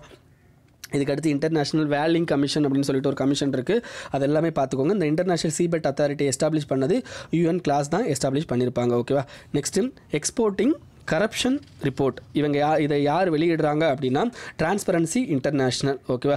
இவங்க எதன் மூலமாக இந்த ஒர்க்கை பார்க்குறாங்க அப்படின்னா OECDயில் லைக் நமக்கு வந்து என்னென்னா ஆன்டி பிரைபரி கன்வென்ஷன் அப்படின்னு சொல்லிட்டு ஒரு கன்வென்ஷன் இருக்குது. ஓகே, OECDயில் ஆன்டி பிரைபரி கன்வென்ஷன் அப்படின்னு ஒரு கன்வென்ஷன் இருக்குது. அந்த கன்வென்ஷன் ரிலேட்டட் இதெல்லாம் வந்து என்னென்னா இவங்க செக் பண்ணி அதுக்கு ஏற்றாப்புல தான் அந்த ரிப்போர்ட்டை கொடுப்பாங்க. அதான் exporting corruption report released by Transparency International. ஓகேவா. இப்போ அதுக்கடுத்துனா இந்தியாவை பொறுத்த வரைக்கும் இப்போ அடுத்து எக்கனாமி ரிலேட்டட் வரலாம். எக்கனாமி ரிலேட்டடில் முக்கியமானது 3 பேங்கை வந்து மெர்ஜ் பண்ணுறாங்க. ஒன்று வந்து Bank of Baroda, Vijaya bank, Dena bank. ஓகேவா. இந்த 3 பேங்கையும் யாருக்கு பவர் இருக்குது, இந்த 3 பேங்கை மெர்ஜ் பண்ணுறதுக்கு யாருக்கு பவர் இருக்குது, எந்த ஆக்டுக்கில் மெர்ஜ் பண்ணுறாங்க அப்படிங்கிறது ரொம்ப முக்கியம். ஓகே, இது எந்த ஆக்டுக்கில் மெர்ஜ் பண்ணுவாங்க அப்படின்னா acquisition and transfer of undertaking, அதாவது banking companies acquisition and transfer of undertaking act of 1970. இந்த ஆக்ட் படி என்ன பண்ணணும் அப்படின்னா இவங்க கவர்மெண்ட் எந்த பேங்கை வந்து மெர்ஜ் பண்ண போகிறாங்களோ அதுக்கு முன்னாடி வந்துன்னா RBI ஒரு கன்சல்டேஷன் கண்டிப்பாக பண்ணணும். ஓகேவா. அதே மாதிரி வந்து இதோட ஃபைனல் பவர், மெர்ஜரோட ஃபைனல் பவர் யார்கிட்ட இருக்குது அப்படின்னா பார்லிமெண்ட்டை தான் இருக்குது. ஓகேவா. இவங்க வந்து என்ன மெர்ஜ் பண்ணுறதுக்கான எல்லா முடிவையும் எடுத்துகிட்டு என்ன பண்ணணும் அப்படின்னா பார்லிமெண்ட்டில் பில்லாக தாக்கல் பண்ணணும். அந்த பில்லை வந்து அவங்க இது பண்ணணும், அதாவது என்ன பாஸ் பண்ணணும். பாஸ் பண்ணால் மட்டும்தான் அந்த மெர்ஜர் அப்படிங்கிறது நடக்கும். ஓகேவா, ஞாபகம் வச்சுக்கோங்க. நெக்ஸ்ட் வந்து என்னென்னா payment bank and small finance bank. இதை பற்றி நீங்கள் எக்கனாமியில் படிப்பீங்க, நான் ஒரு தடவை உங்களுக்கு ஓவராலாக சொல்லிடுறேன். ஓகே, நமக்கு வந்து இப்போ போஸ்டல் இதை வந்துன்னா போஸ்டல் பேமெண்ட் பேங்க் அப்படின்னு சொல்லி ஒன்று கிரியேட் பண்ணியிருக்காங்க. ஓகே, அதேமாதிரி போஸ்டல் பேங்க் மாதிரி பேமெண்ட் பேங்க் மாதிரியே நமக்கு ஸ்மால் ஃபினான்ஸ் பேங்க்னு ஒன்று இருக்குது. அப்போ இது ரெண்டுக்குள்ள டிஃப்ரென்ஸ் தெரிஞ்சுக்கணும்ல. இப்போ பேமெண்ட் பேங்கை யார் கிரியேட் பண்ணலாம், பேமெண்ட் பேங்கை யாருனாலும் கிரியேட் பண்ணலாம். அவங்களுக்கு வந்து பேங்கிங் அப்படிங்கிறதுல வந்து நாலேஜ் இருக்கணும்னு கூட அவசியம் கிடையாது. பட் ஸ்மால் ஃபினான்ஸ் பேங்கை கிரியேட் பண்ணணும்னா அவங்களுக்கு 10 வருஷம் அந்த பேங்கிங் ரிலேட்டட் வந்து அந்த இதில் வந்து என்னென்னா அவங்களுக்கு இது இருக்கணும். ஓகேவா, அதாவது என்ன அந்த நாலேஜ் இருக்கணும். 2 பேருக்குமே கேபிட்டல் வந்து 100 crore. ஓகே, 100 crore கிட்ட கேபிட்டல் இருக்கணும். ஓகேவா. இது இப்போ இவங்க பேமெண்ட் பேங்க்கு முக்கியமானது என்னன்னா அவங்களால வந்து என்னென்னா ஒன்லி டிமாண்ட் டெபாசிட், அதாவது என்ன 1 லட்சம் வரைக்கும் தான், 1 லட்சம் வரைக்கும் தான் வந்து என்னென்னா அவங்க வந்து டெபாசிட்டை வாங்கிக்க முடியும். ஓகே, அதுக்கு மேலே வாங்கிக்க முடியாது. ஓகேவா, இதை தெரிஞ்சுக்கோங்க. இது ஸ்மால் ஃபினான்ஸ் பேங்க் வந்து என்னென்னா அமௌண்ட்டு வாங்கிக்கலாம். அதே மாதிரி வந்து இவங்க கிரெடிட் கார்டு, பேமெண்ட் பேங்க் வந்து என்னென்னா credit card and debit card வந்து என்னென்னா அவங்க இஷ்யூ பண்ண முடியாது. ஓகேவா. ஸோ ஸ்மால் ஃபினான்ஸ் பேங்க் வந்து என்னென்னா கிரெடிட் கார்டு மாதிரி வந்து யூஸ் பண்ண முடியாது. பட் என்னென்னா லோனில் வந்து 50% அட்வான்ஸ் அப்படிங்கிற மாதிரியான ஒரு விஷயத்தை அவங்க பண்ண முடியும். அரௌண்ட் 25 lakhs வரைக்கும் வந்துன்னா அந்த விஷயத்தை அவங்க கொடுக்க முடியும். ஓகேவா. அதே மாதிரி வந்து என்னென்னா கண்டிப்பாக பேமெண்ட் பேங்கால் வந்து என்னென்னா கடன் கொடுக்க முடியாது. ஓகே, ஞாபகம் வச்சுக்கோங்க. பேமெண்ட் பேங்கால் கடன் கொடுக்க முடியாது. பட் என்ன ஸ்மால் ஃபினான்ஸ் பேங்கால் கடன் கொடுக்க முடியும். பட் கம்மியான அமௌண்ட்டில் தான் பணம் கொடுக்க முடியும். அதே மாதிரி வந்து என்ன SLR, CRR இப்படிலாம் நீங்கள் கேள்விப்பட்டிருப்பீங்க நார்மல் பேங்குக்கு. ஓகே, அதெல்லாம் வந்து என்ன இதுக்கு பேமெண்ட் பேங்க் வருமா அப்படின்னு கேட்டால் அதெல்லாம் வந்து என்ன பேமெண்ட் பேங்க் வராது. ஆனால் ஸ்மால் ஃபினான்ஸ் பேங்க் வந்து அந்த SLR, CRR இது எல்லாமே வந்து அவங்க மெயின்டைன் பண்ணணும். ஓகேவா. அதே மாதிரி வந்து இவங்க வேறு என்னெல்லாம் பண்ண முடியும் வேறு என்னெல்லாம் பண்ண முடியும் அப்படின்னா அந்த பேமெண்ட் பேங்க் வந்து என்னென்னா மியூச்சுவல் ஃபண்டை வந்து செல் பண்ண முடியும், இன்சூரன்ஸு, பென்ஷன்ஸு, இந்த மாதிரியான விஷயங்கள் பண்ண முடியும். ஓகேவா? அதே மாதிரி இவங்களாலையும் லைக் ஸ்மால் ஃபினான்ஸ் பேங்காலையும் வந்து என்னென்னா மியூச்சுவல் ஃபண்டு இது எல்லாமே பண்ண முடியும். நெக்ஸ்ட் வந்து என்னென்னா இவங்களால் வந்து என்னென்னா லைக் பேமெண்ட் பேங்கால் வந்து என்னென்னா வேறு ஒரு பேங்க்குக்கு வந்து என்ன பிஸ்னஸ் கரஸ்பாண்டன்ட்னு சொல்லுவாங்க. ஓகேவா? வேறு ஒரு பேங்க்குக்காண்டி பிஸ்னஸ் கரஸ்பாண்டண்ட்டாக இவங்களால் ஒர்க் பண்ண முடியும். ஸ்மால் ஃபினான்ஸ் பேங்க்கும் வந்து என்னென்னா எல்லாத்தையும் அவங்களும் பண்ண முடியும். ஏன்னா small finance bank is equal to bank. ஓகேவா? ஸோ அதனால் எல்லாத்தையும் பண்ண முடியும். ஓகேவா? இதுதான் வந்து இவங்க 2 பேர்த்துக்குள்ள பேசிக் இது. ஸோ இதை தெரிஞ்சுக்கோங்க. நெக்ஸ்ட் வந்து என்னென்னா ஃபியூச்சர் ஆஃப் ஜாப்ஸ் ரிப்போர்ட். இதை வெளியிடுறவங்க யார் அப்படின்னா வேர்ல்டு எக்கனாமிக் ஃபோரம் இதை வெளியிடுறாங்க. ஓகேவா? ஸோ அதை ஞாபகம் வச்சுக்கோங்க. நெக்ஸ்ட் வந்து என்ன அட்டல் பிமித் வியாக்தி கல்யாண் யோஜனா. ஓகே, அட்டல் பிமித் வியாக்தி கல்யாண் யோஜனா. இதில் முக்கியமாக என்ன தெரிஞ்சுக்கணும் அப்படின்னா இந்த யோஜனா படி என்னென்னா இது எது கீழே வரும்னா எம்ப்ளாய்மெண்ட் ஸ்டேட் இன்சூரன்ஸ் ஆக்ட் கீழே வந்தோன்னா சில இதை கவர் பண்ணுறதுக்காண்டி தான் இந்த யோஜனாவை கொண்டு வந்திருக்காங்க. அப்படின்னா என்ன அர்த்தம்னா இப்போ நீங்கள் வந்து ஒரு வேலை பார்க்குறீங்க, அந்த வேலையிலேருந்து வெளியே போகிறீங்க, வெளியே போயிட்டு வேற ஒரு கம்பெனிக்கு வேலை தேடுறதுக்கு இருக்கீங்க. ஓகேவா? அப்படி வேலை தேடுற அந்த டைம் இருக்குல்ல, அந்த டயத்தில் வந்து என்னன்னா உங்களுக்கு சம்பளம் இருக்காது. அந்த சம்பளத்தை வந்து என்னன்னா ஈடு கட்டுறதுக்காண்டி அரௌண்ட் 90 days கிட்ட வந்து என்ன உங்களுக்கு அமௌண்ட் கொடுப்பாங்க. ஓகேவா? அமௌண்ட் வந்து இவங்க பே பண்ணுவாங்க. இந்த ஸ்கீமில் யாரெல்லாம் ஜாயின் பண்ணியிருக்காங்களோ அவங்களுக்கு. ஓகேவா? அந்த இன்சூரன்ஸ் இஎஸ்ஐசிலேருந்து இவங்களுக்கு அமௌண்ட் வரும். ஓகேவா? நெக்ஸ்ட் வந்து என்னன்னா இதுக்கு முன்னாடி வந்து என்னன்னா இதை வந்து எவ்வளோ நாளைக்குன்னு வச்சுருந்தாங்க, 2 இயர்ஸ்க்கு வந்து என்ன யாரெல்லாம் இபிஎஃப் பே பண்ணுறாங்களோ அவங்களுக்கு மட்டும்தான் வச்சுருந்தாங்க. இப்போ வந்து அரௌண்ட் 6 monthsக்கு வந்து கொண்டு வந்துட்டாங்க. அதுலேயும் 6 monthsல நீங்கள் 78 days வந்து என்ன அமௌண்ட் பே பண்ணியிருந்தால் போதும். ஓகேவா? ஸோ உங்களுக்கு வந்து என்ன இந்த ஸ்கீம் வந்து அடல் பிமித் வியாக்தி கல்யாண் யோஜனா அப்படிங்கிறது செல்லுபடியாகும். ஓகேவா? நெக்ஸ்ட்டு பஞ்ச்தந்திரா அப்படிங்கிறது என்னென்னா ட்ரைபல் சர்க்கியூட் ஏரியாவில் வந்து என்னென்னா அவங்களுடைய ஆர்டிஃபெக்ட்ஸ் அவங்க கைவினை பொருட்களை வந்து என்னென்னா பாப்புலரைஸ் பண்ணுறதுக்காண்டி கொண்டு வந்தது அந்த பஞ்ச் தந்திரா அப்படிங்கிறது. பஞ்ச் ஏன் அப்படி இந்த பஞ்ச் அப்படிங்கிறது பேர் வந்துச்சு அப்படின்னா மேரிகோம் அவங்க தான் வந்து இதுக்கு அம்பாசிடர். அவங்க வந்து குத்து சண்டை வீராங்கனை அப்படிங்கிறது நமக்கு தெரியும். ஸோ அவங்களோட இதுக்காண்டி தான் இந்த பஞ்ச் தந்திரா அப்படிங்கிறத கொண்டு வந்தாங்க. ஓகேவா? ஸோ இது வந்து ஒரு ஆன்லைன் இது மாதிரி, அதாவது தீபாவளிக்காண்டி இதை கொண்டு வந்தாங்க. அவங்களுடைய ப்ராடக்ட்டை வந்து என்ன மற்ற இடத்துல வந்து செல் பண்ணுறதுக்காண்டி இது வந்து ஒரு இ-காமர்ஸ் ஃபெசிலிட்டி. இதை இன்னொருத்தர் யார் பண்ணுவாங்கன்னா ட்ரைஃபைட் வந்து என்னென்னா இதை வந்து முன்னெடுத்து பண்ணுறாங்க. ஓகேவா?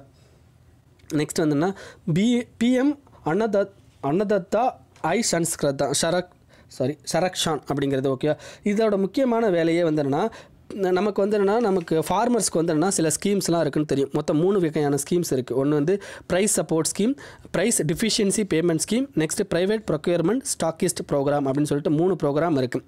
இந்த 3 ப்ரோக்ராம்லேயே வந்து என்ன ப்ரைவேட் கம்பெனியோட இன்வால்மெண்ட்டை இன்க்ரீஸ் பண்ணுறதுக்காண்டி கொண்டு வந்தது தான் பிரைம் மினிஸ்டர் அன்னதத்தா ஐ சரக்ஷான் அப்படிங்கிற ஸ்கீம். ஓகேவா? ஸோ நல்லா ஞாபகம் வச்சுக்கோங்க, ப்ரைவேட் கம்பெனிஸோட இது.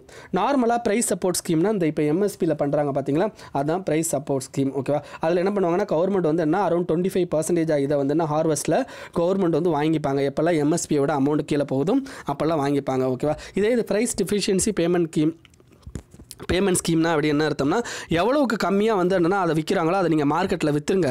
ஓகே, பட் அந்த எம்எஸ்பிக்கு எவ்வளோ அமௌண்ட் வந்து எம்எஸ்பியில் கம்மியாக விற்றாங்களோ அதை வந்து கவர்மெண்ட்டே பே பண்ணிடுவாங்க.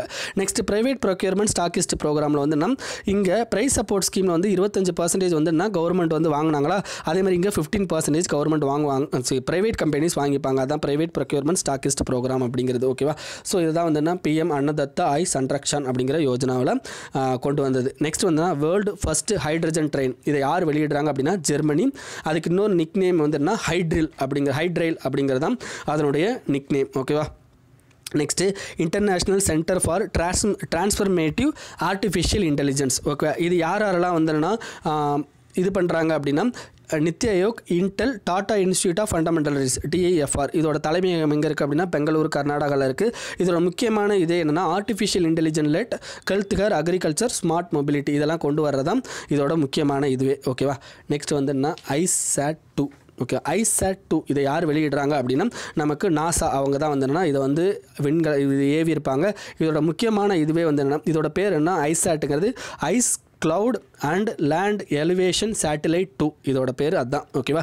இதோட முக்கியமான வேலையே வந்துன்னா நம்மளுடைய அண்டார்டிகா, ஆர்டிகா அல்லது இமயமலையில் இருக்க அந்த ஐஸோட கெப்பாசிட்டி எவ்வளோ வந்து டெப்த் வந்து கம்மியாயிருக்கு அப்படிங்கிறது. ஓகேவா? இதெல்லாம் கண்டுபிடிக்கிறதுக்கு இதை பண்ணுறாங்க. Measuring ocean and land surface அதுக்கும் இதை யூஸ் பண்ணுறாங்க.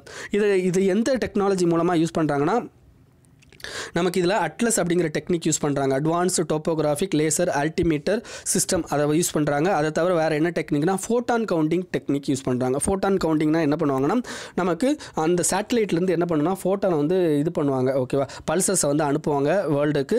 வேர்ல்டுலேருந்து அது என்ன ஆகுனா நமக்கு ரிஃப்ளெக்ட் பண்ணும், ஓகேவா. ரிஃப்ளெக்ட் பண்ணும்போது பவுன்ஸ் ரிஃப்ளெக்ட் ஆகும்போது எவ்வளோ ஹைட்டில் இருக்குது அப்படிங்கிறது நமக்கு தெரிஞ்சுக்க முடியும். அப்படிங்கிறது தான் இந்த ஃபோட்டான் கவுண்டிங் அப்படிங்கிறது, ஓகேவா. Next India's national REDD plus strategy, அதாவது ரெட் ப்ளஸ் ஸ்ட்ராட்டஜி அப்படின்னு சொல்லுவாங்க. இந்த REDD அப்படின்னா என்ன அர்த்தம் அப்படின்னா, நமக்கு ஃபாரஸ்ட் ரிலேட்டட், ஓகேவா, ஃபாரஸ்ட் ரிலேட்டட் ப்ரோக்ராம் தான் இந்த RETT ப்ளஸ், ஓகேவா. இதை யார் கொண்டு வந்திருப்பாங்க அப்படின்னா யுனைடெட் நேஷன், அதாவது UNFCCC, ஓகேவா, இவங்க தான் கொண்டு வந்து United nation framework convention on climate change, இவங்க தான் வந்து என்னன்னா இந்த RETT ப்ளஸ்ஸை வந்து கொண்டு வந்திருப்பாங்க, ஓகேவா. இது வந்து என்னன்னா ரிசர்ச், அதாவதுன்னா ஃபாரஸ்ட் டீக்ரேடேஷன் ஆகாமல் தடுக்கிறதுக்கும் டீஃபாரஸ்டேஷன் ஆகாமல் தடுக்கிறதுக்கு கொண்டு வந்தது தான் இந்த இது, ஓகேவா. இது வந்து என்ன, reducing emission from deforestation and forest degradation, அதுதான் இதோட ஃபுல் மீனிங்கு. இதில் வந்து முக்கியமானது என்னென்னா REDD அப்படிங்கிறது என்னென்னா இதோட மீனிங் REDD ப்ளஸ் அப்படின்னு கொடுத்துருக்காங்களா. ஸோ இதுக்கு முன்னாடி வந்து என்ன, ஃபாரஸ்ட் டீக்ரேட் ஆக தடுக்கிறது. பட் என்ன, இதில் வந்து என்ன, கார்பன் ஸ்டாக்கை இன்க்ரீஸ் பண்ணுறது, கன்சர்வேட் பண்ணுறது, ஓகேவா, sustainable management of forest and forest carbon stocks, ஓகேவா, அதை இன்க்ரீஸ் டெவலப்பிங் கண்ட்ரீஸ்க்கு வந்து என்னென்னா இவங்க வந்து என்னென்னா அமௌண்ட் கொடுப்பாங்க. இந்த வேலையெல்லாம் வந்து என்ன பார்க்குறது தான் இந்த RETD ப்ளஸ் ஸ்ட்ராட்டஜி, ஓகேவா. இதை இந்தியா வந்து இப்போ இம்ப்ளிமெண்ட் பண்ணுறாங்க. இதை வந்து என்ன அரௌண்ட் 2005 யுனைடெட் நேஷன் UNFCCயில் இதை வந்து என்னென்னா கிளைமேட் சேஞ்சை மிட்டிகேட் பண்ணுறதுக்காண்டி கொண்டு வந்திருப்பாங்க. இது முக்கியமாக பார்த்துக்கோங்க, டெவலப்பிங் கண்ட்ரிஸ் யாரெல்லாம் வந்து என்னென்னா இந்த ஃபாரஸ்ட் டீக்ரடேஷனில் கம்மியான, அதாவது அதிகமான ரெவல்யூஷன் கொண்டு வராங்களோ அவங்களுக்கு அதுக்கேற்றாப்பில், அந்த ரிசல்ட்டுக்கு ஏற்றாப்பில் வந்து என்ன அமௌண்ட்டை யார் ப்ரொவைட் பண்ணுவாங்க அப்படின்னா இந்த UNFCC ப்ரொவைட் பண்ணுவாங்க, ஓகேவா. நெக்ஸ்ட்டு சேவ் ஹிமாலயன் ஸ்ப்ரிங், ஓகேவா. ஸ்ப்ரிங் அப்படின்னா நமக்கு நீர் ஊற்று, ஓகேவா. ஹிமாலயனில் நிறையா நீர் ஊற்று இருக்குது, அதை தான் பற்றி பேசியிருக்காங்க. அதில் என்னன்னா இப்போ நிறையா நீர் ஊற்றுல என்ன ஆகுதுன்னா, நம்ம ஆந்த்ரோபோஜெனிக் இதனாலையும் நேச்சுரல் இதனாலையும் நமக்கு நிறையா மினரல்ஸ் வந்து தேவையில்லாத மினரல்ஸ் வந்து அதில் ஆட் ஆகுது. அது என்னென்ன அப்படிங்கிறதுனா microbial content, sulphate, nitrate, fluoride, arsenic, iron, அதுக்கடுத்து காலிஃபார்ம் பாக்டீரியா, இது எல்லாமே கிரியேட் ஆகுது. ஸோ அதை தான் இதில் சேவ் ஹிமாலயன் ஸ்ப்ரிங்ஸ் அப்படின்னு சொல்லியிருக்காங்க. நீங்கள் ஸ்ப்ரிங்ஸில் இருக்கிற இந்த கண்டாமினேஷன் எல்லாத்தையும் தெரிஞ்சுக்கோங்க, அவ்வளோதான். இதோட நேம் தெரிஞ்சுக்கிட்டால் போதும். நெக்ஸ்ட் வந்து என்ன, integrated development of wildlife habitats, ஓகேவா. இந்த integrated development of wildlife habitat கீழே தான் நமக்கு டைகர் ப்ராஜெக்ட் டைகரு, ஓகே, அதுக்கடுத்து என்னென்னா project elephant and development of wildlife habitats, இது எல்லாமே இருக்குது. இது வந்து சென்ட்ரலி ஸ்பான்சர் ஸ்கீமு. இதை வந்து இந்த ஸ்கீமை வந்து மறுபடியும் கன்டினியூ பண்ணுறதுக்காண்டி சொல்லியிருக்காங்க, ஓகேவா. ஸோ அப்போ integrated development of wildlife ஹேபிடேட்ஸ்குள்ளே மொத்தம் 3 ஸ்கீம் வருது. ஒன்று வந்து project tiger, project elephant, development of wildlife habitats. Next green agriculture, ஓகேவா. க்ரீன் அக்ரிகல்ச்சர் யார் பண்ணுறாங்க அப்படின்னா இந்தியன் கவர்மெண்ட்டும் FAO ஃபுட் அக்ரிகல்ச்சர் ஆர்கனைசேஷன் இவங்களும் சேர்ந்து பண்ணுறாங்க. யூஎஸோட ஃபுட் அண்ட் அக்ரிகல்ச்சர் ஆர்கனைசேஷனும் சேர்ந்து பண்ணுறாங்க. இது எதுக்காண்டி அப்படின்னா பயோடைவர்சிட்டி கன்வென்ஷன் ஆக்ஷனை வந்து என்ன இம்ப்ரூவ் பண்ணுறதுக்காண்டி. இதோட முக்கியமான ஏரியா எந்தெந்த ஏரியாலலாம் வந்து இந்தியாவில் பண்ண போகிறாங்கன்னா மொத்தம் 5 ஏரியாவில் பண்ண போகிறாங்க. மத்திய பிரதேஷ், மிசோரம், ஒடிசா, ராஜஸ்தான், உத்தரகாண்ட், ஓகேவா. ஸோ க்ரீன் அக்ரிகல்ச்சர் அப்படிங்கிறது என்ன, ரிலேட்டட் டு பயோடைவர்சிட்டி கன்சர்வேஷன், ஞாபகம் வச்சுக்கோங்க, ஓகேவா. பயோடைவர்சிட்டி கன்சர்வேஷன் அப்படிங்கிறது ரொம்ப ரொம்ப ரொம்ப ரொம்ப முக்கியம், ஓகேவா. So climate change mitigation, sustainable forest management and biodiversity conservation and land degradation, இந்த 4க்கும் இதை பண்ணுறாங்க க்ரீன் அக்ரிகல்ச்சரை. Land degradation, climate change mitigation, sustainable forest management, biodiversity conservation, ஓகேவா.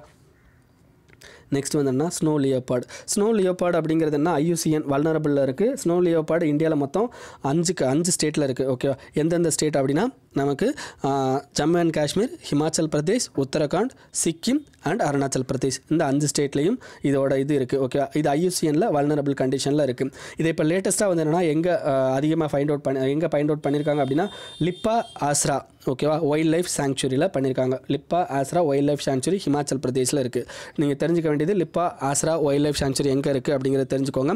அண்ட் ஸ்னோ லியோபார்டோட IUCN, ஓகேவா, இதை தெரிஞ்சுக்கோங்க.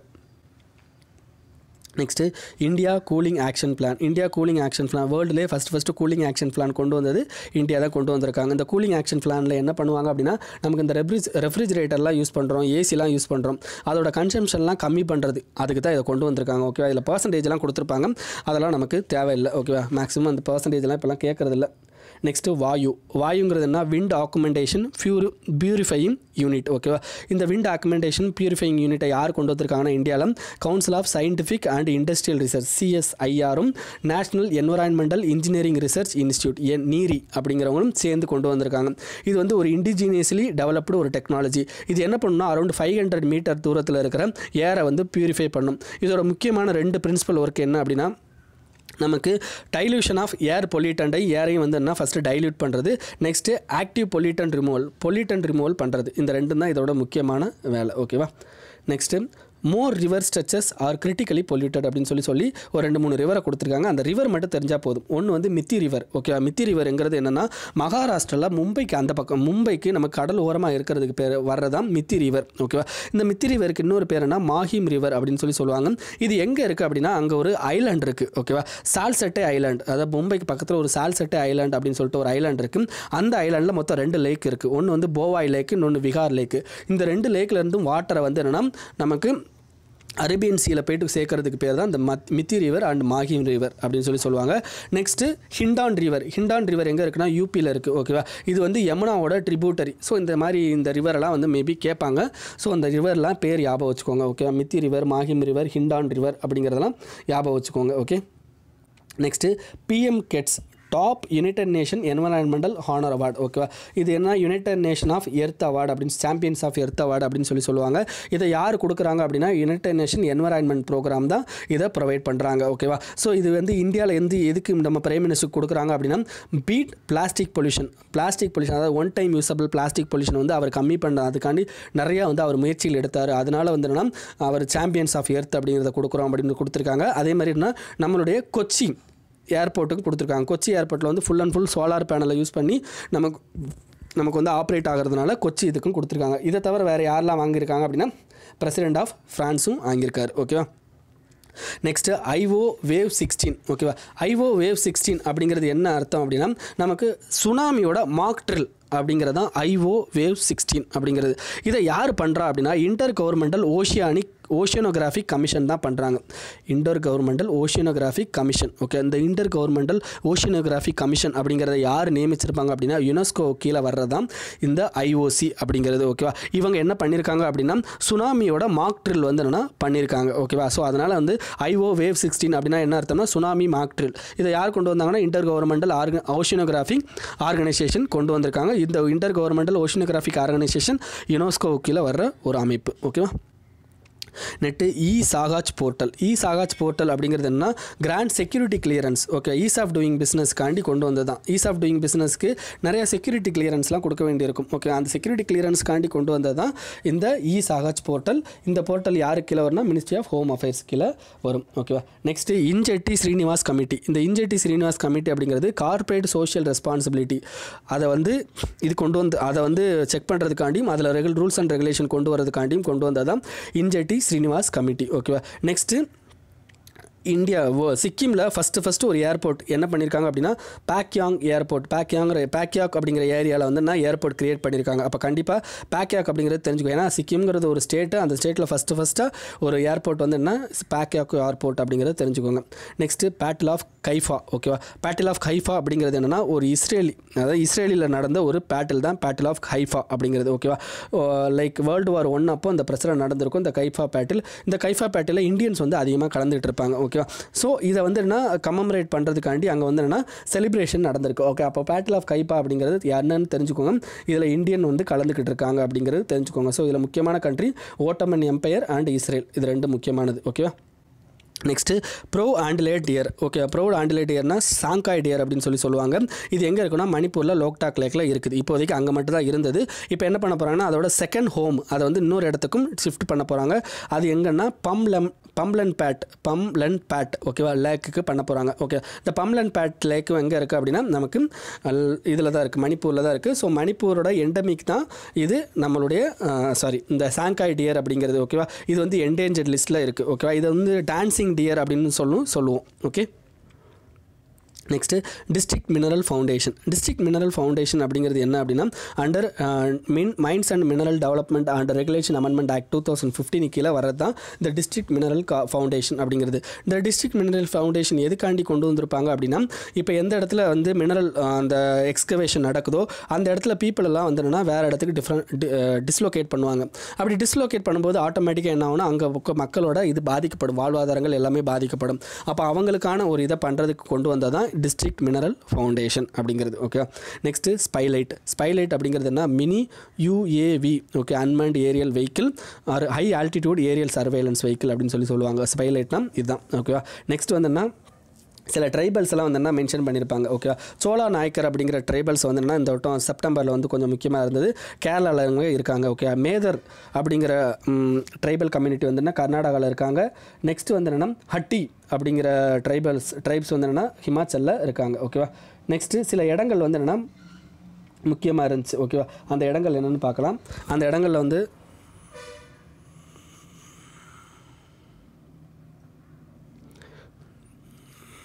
ஒரு நிமிஷம்.